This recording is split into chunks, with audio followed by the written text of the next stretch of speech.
Once again, the anti-Netanyahu political left in Israel is proving just how out of touch they are with reality and how their actions are endangering lives, including those of the remaining captives in Gaza, while unwittingly aiding our genocidal enemies.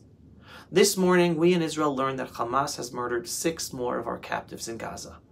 Instead of directing their outrage towards Hamas and demanding severe retaliation, such as executing Hamas leaders in our prisons, seizing more land in Gaza, never to be lived in by those Gaza Muslim genocidal terrorists, or cutting off their aid, the political Marxist left in Israel is focused on undermining Netanyahu and his government.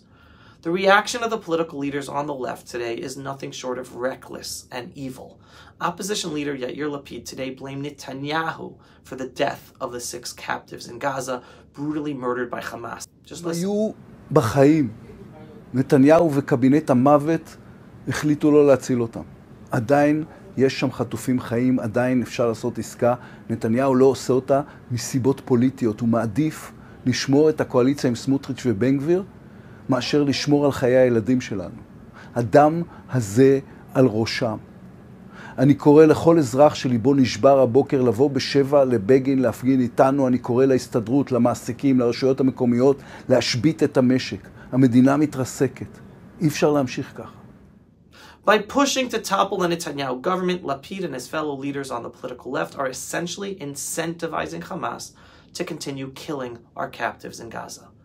They are sending a message to Hamas that killing our captives has no consequences. Not only that, it's an effective strategy to force Israel and Israeli society to force our government into horrendous, dangerous concessions. This is a dangerous game, as Hamas not only benefits from this strategy, but also aims to destabilize our government. They know that a government in Israel led by Gantz, Lapid, Eisenkot, or even Bennett would be more prone to making dangerous appeasements. Therefore, a triple win for Hamas over Israel and the Jewish people.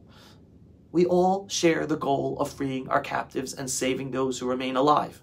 However, we cannot overlook the fact that we are dealing with a group of evil Islamo-Nazi enemies who are also experts at using psychological warfare against us. They use our compassion as a weapon against ourselves. Netanyahu and his government stand firm against the immense pressure from the international community, Hamas, Iran, Qatar, Egypt, and the reckless political left in Israel, refusing to compromise the safety of all 8 million Israelis for dangerous appeasements to Hamas. It's crucial to remember that Netanyahu has accepted every deal proposed by the Biden administration, but Hamas has consistently refused and said no. Even U.S. Secretary of State Blinken has confirmed this. Back in June, he said this. Is where we stand. A deal was on the table that was virtually identical to the proposal that Hamas put forward on May the 6th. A deal that the entire world is behind, a deal Israel's accepted, and Hamas could have answered with a single word: yes.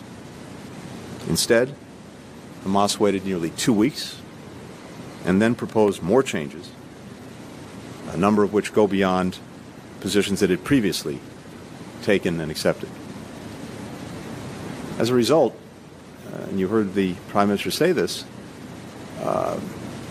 the war that Hamas started on October 7th with its barbaric attack on Israel and on Israeli civilians will go on. More people will suffer. And then at the beginning of August, he said this: Israel accepts bridging hostage proposal. Hamas must also do so. Guess what? Hamas said no also in August.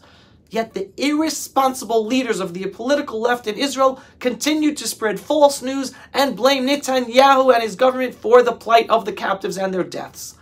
The responsibility lies squarely with Hamas, Iran, Qatar. The constant blame placed on Netanyahu only emboldens Hamas, Iran, Qatar, and all of our enemies, encouraging them to continue their aggression against us. They use our captives as a means to weaken Israeli society and force us into harmful concessions, to which Netanyahu is saying no, standing like a wall of China. For those suggesting that Israel could capitulate to all of Hamas's demands and then return to Gaza to defeat and destroy them later, they ignore the harsh reality of international pressure. Understand, after over 1,200 innocent Israelis were brutally murdered on October 7th, the world pushed for Israel to withdraw from Gaza and allow Hamas to continue to rule. The idea that we could go back into Gaza after, in a sense, ending the war and conceding the appeasement deal to Hamas and face no international backlash for going back into Gaza, it's unrealistic. The only viable solution to protect our captives and ensure the safety of all Israelis moving forward is to totally destroy Hamas, follow a strategic plan that includes deporting all terror supporters in Gaza, and resettle Gaza with Jewish communities. Anyone advocating today for days of rage in Israel to topple the Israeli government and Netanyahu instead of focusing on destroying Hamas is aiding all of our enemies and endangering all Israelis. Instead of waking up to a public protest movement against Hamas, the political left in Israel has launched this ferocious campaign to drive Israelis into the streets, disrupt private life, and topple the Netanyahu government. Because, as I told you earlier, they blame Netanyahu and his government for the deaths of our captives instead of blaming Hamas, the Islamic Jihad, and all the other genocidal Islamic enemies of Israel and the Jewish people. Understand, the once rational, security-minded political left in Israel has been hijacked by an unhinged, dangerous Marxist ideology that distorts compassion and morality into a weapon against our own national security. This Marxist delusion, prevalent among many leaders on the Israeli political left, has become a critical threat to our survival in Israel, steering public consciousness away from confronting the grim realities of our ongoing terror war against genocidal enemies. For decades, this ideological blind spot has not only perpetuated, but exacerbated the terror campaign waged against us by Hamas, the Palestinian Authority, and other Islamic jihadi groups. Instead of pushing to destroy our enemies and end their evil genocidal plans against us, the leaders of the political left focus on media and protest campaigns tarring the religious right-wing public and our leaders in Israel as the enemy of the Israeli people, instead of our actual enemies that kill us all, right, left, religious, secular. As a result, tens of thousands of Jewish families have suffered an incalculable price, losing lives of loved ones due to the horrendous, evil, misguided policies and rhetoric of the Israeli political left. The terror war against Israel is not just a series of isolated attacks. It is a systematic, well-coordinated campaign fueled by hostile entities for decades. Hamas in Gaza, Hezbollah in Lebanon, they have been at the forefront of this assault, launching thousands of rockets at Israeli civilians and instigating constant violent confrontations. The Palestinian Authority, while being pushed as a moderate peace partner, literally uses 17% of its budget, funded by international aid, to pay terrorists as a reward for killing innocent Jews in terror attacks. They educate their children to be martyrs and kill Jews. And they play a central role in perpetuating an environment of hostility, incitement, and terror in the Arab population against Israel. Behind these organizations are the financial backers, namely Iran and Qatar, and international funding from Europe, who provide the resources necessary for their terror operations. Furthermore, the international community, including various U.S. administrations, except one led by President Trump, the European Union and other international organizations like the United Nations, continuously offer diplomatic support or turn a blind eye to the evil and terror ways of the Palestinian Authority and all the other Islamic terror groups like Hamas. Instead, they treat Israel as the bad guy with constant UN resolutions against us. This global indifference and active anti-Israel activity by international organizations only emboldens our enemies and undermines all efforts to secure a lasting peace. Instead of concentrating on these clear and present dangers, the leaders of the Marxist left in Israel have directed their anger towards the Israeli government, its politicians, and the right-wing religious public, and anyone deemed ideologically opposed to their Marxist vision, which again includes mostly the religious right-wing public in Israel. The myopic focus on internal politics within Israel not only dilutes our responses to the true external threats, but it also promotes a narrative in the media and the world that is dangerously out of touch with reality. This leftist Marxist ideology often abuses the concept of compassion, twisting it into a critique of Israel's security measures and policies. Instead of focusing to destroy Hamas, speaking out against the involvement of non-combatants in Gaza in the October 7th atrocities, massacre, rapes, kidnappings of women, children, grandmothers, and calling to cut off gas and water to Gaza, as many Israeli leaders, even from the left, publicly stated immediately after October 7th, to force Hamas to surrender and free our captives. Instead, they accuse our government of being responsible for the deaths of the captives, for not giving in to all the horrendous, dangerous demands of Hamas that would, in a sense, end the war and endanger all Israelis to the continuous threats of October 7th, like massacres and mass kidnappings. In the name of compassion to save captives via appeasing Hamas demands, they conveniently neglect the fact that the security measures we must take against our enemies in Gaza, Judea and Samaria, Lebanon, and the whole Middle East are a direct response to existential threats that endanger the lives of all Israelis, and we cannot appease the dangerous demands of an Islamo-Nazi regime in Gaza that might save some of the captives, but damn the remaining captives to death and endanger the lives of all 8 million Israelis and Jews around the world, because it's empowering the radical jihadi Muslims all over the world. The Marxist left's narrative frequently condemns Israeli actions while ignoring the provocations and outright violence perpetrated by our enemies.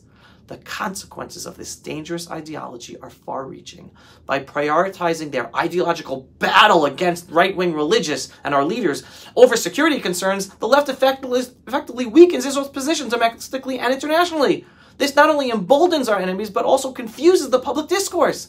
When the focus is diverted from addressing terrorism to critiquing the Israeli government's policies, it creates a false equivalence between aggressor and defender. And this does so much harm to Israel and the Jewish people.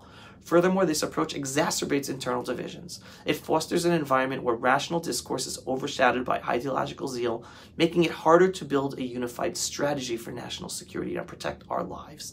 The Marxist left's obsession with criticizing the government and its policies creates a divisive and corrosive effect on public trust and morale, undermining collective efforts in Israel to combat our enemies and save our lives. It is crucial for the survival of our nation that we adopt a realistic approach to the threats we face. This means acknowledging the full extent of the terror war against us and the psychological warfare our enemies use by kidnapping and using our captives, and supporting our government policies that effectively address these dangers. A society cannot let compassion be weaponized as a tool to undermine our security and endanger our lives. This is exemplified by the Gilad Shalit deal made a number of years ago that was also pushed by the Marxist left and the media that forced Netanyahu's hand and his government at the time to release over 1,100 Hamas terrorists from Israeli jails in order to release one IDF captive named Gilad Shalit, who was being held captive in Gaza. Many of those released Hamas terrorists have so much Jewish blood on their hands since being released, including responsibility for the October 7th massacre, despite the fact that today, the political left and the media in Israel are blaming Netanyahu for agreeing to that dangerous Gilad Shalit deal that is directly linked to bringing about the October 7th massacre, a deal, the Gilad Shalit deal, that they supported and forced upon Israeli society. Today, they are once again returning to their ways and demanding that Netanyahu make the same mistake today with a horrendous appeasement deal with Hamas. Israelis and Jews worldwide must wake up to the dangerous manipulation of the Marxist political left in Israel and the world and America, but today we're talking about Israel, and not be swayed by its arguments of compassion that creates internal division, endangers our lives, and has serious implications for our national security. The political left in Israel must dump its Marxist leaders and ideologues and return to a more rational security approach, one that prioritizes the safety of Israeli citizens and the effective countering of the evil genocidal terror used against us by all of our enemies. The Marxist delusion that permeates some segments of the political left in Israel is not just a political issue. It is a matter of life and death. By focusing on internal criticism and ideological conflicts rather than the real threats posed by our enemies, this Marxist leftist faction in Israel endangers our national security and the lives of all Israelis. It is imperative for all of us to move beyond this dangerous ideology and unite in confronting the existential threats that our nation faces and endangers our lives. and endangers the lives of all Jews around the world.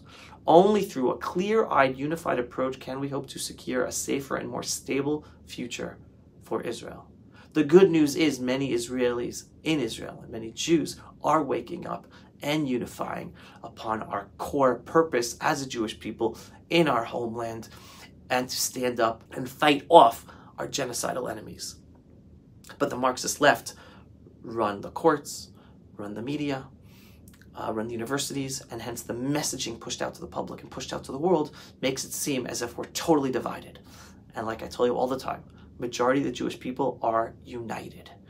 But it's this tiny, elite, Marxist-led, leftist public in Israel that are pushing the narrative and creating so much damage, so much damage.